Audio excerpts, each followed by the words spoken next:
let's go day 3. Tip number 3.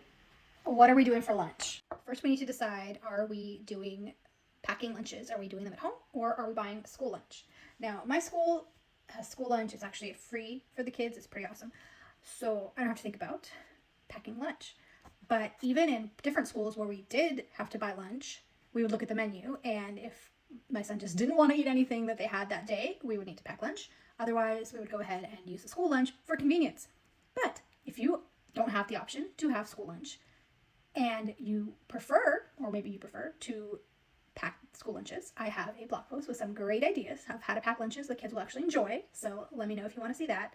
And also, I have another cool thing for you. Let me show you. On my Etsy shop is this listing for printable lunch notes, which this is only just one of those pages. You can cut them out and add them to the school lunchbox for a specific day, if your child has a test that day, or to cheer them on for something, or just to make them laugh. Some of them are funny, some of them are motivational, some of them ask a question that maybe they can think about and talk about with their friends at lunch. So check it out. I will send you the link if you're interested.